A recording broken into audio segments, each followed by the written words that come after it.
bali magdi-DIY pintura tayo mga boss. Bali gagamitin nating pintura ay kulay blue. Bali continuous natin yung pagpintura. 2647. Pinturahan ko na siya kahapon. Ito, marap. Pero yung likod hindi pa. Tatapusin natin yan. Tapos na yung pinturahan. Roller, tsaka brush. Yung brush sa kantuhan yan.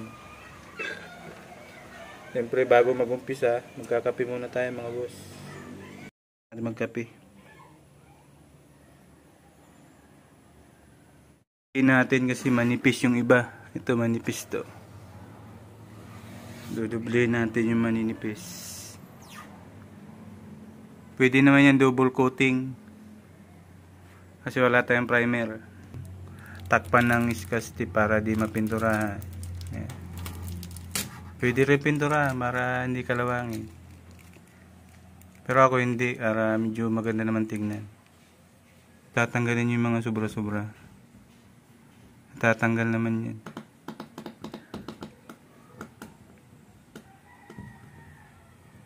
Yan. Tapos pinturahan na lang natin nung paintbrush na maliit.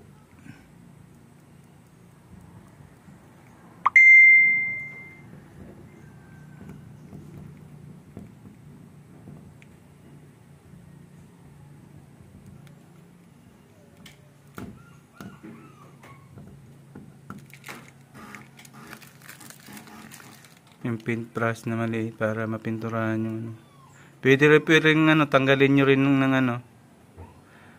screwdriver muna. Pwede rin tanggalin tapos ibalik nyo na lang. Ayan, pwede rin technique yung ganun.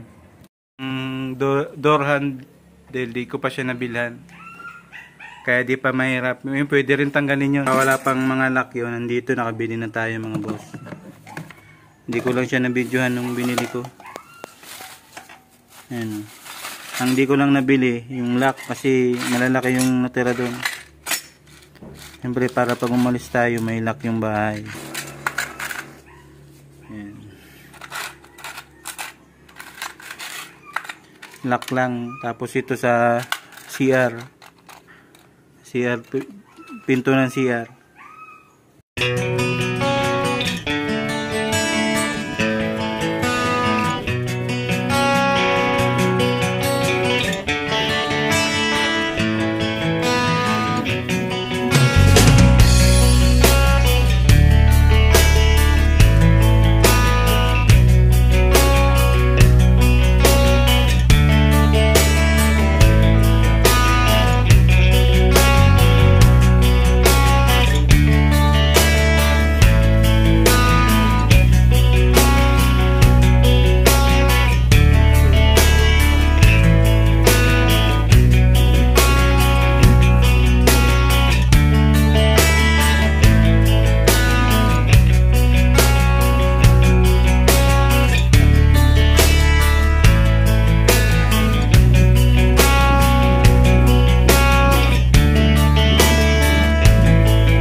Pinturahan ko na to mga boss. Bali ginamitan ko nung toothbrush yung gilid nito, yung gilid para mapinturahan yan, para hindi na tayo bumili nung maliit na brush.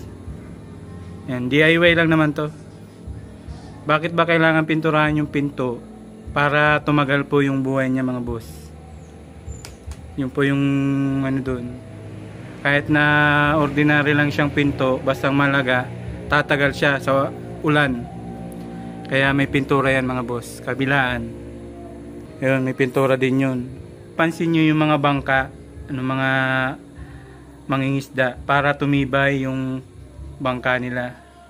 Kasi pag walang pintura, Pag nabasa yung marine, madaling masira po yun mga boss. Kaya ito matibay po, lalo na pag may masilya. Yun mga boss, maraming salamat po ulit. Don't forget to subscribe, like, and share mga boss. Yan. Okay na yan, DIY lang yan mga boss. Basta pag mga ganyan, kaya naman natin gawin yan. Hindi ko na ginamitan ng masilya kasi bihira lang naman umulan. Tsaka hindi naman siya nababasa ng direkta talaga. Yan. Kulay blue, yan ang paborito nating kulay mga boss. Yan, okay na yan. Bali, lalagyan ko na lang siya ng handle doon. Bibilihan ko na lang. Ayan. Well, mga boss, maraming salamat sa Team Pangat. Shoutout po. Tsaka kay Kuya Otip, maraming salamat sa pagsuporta sa channel ko. Tsaka sa lahat-lahat. Thank you, thank you.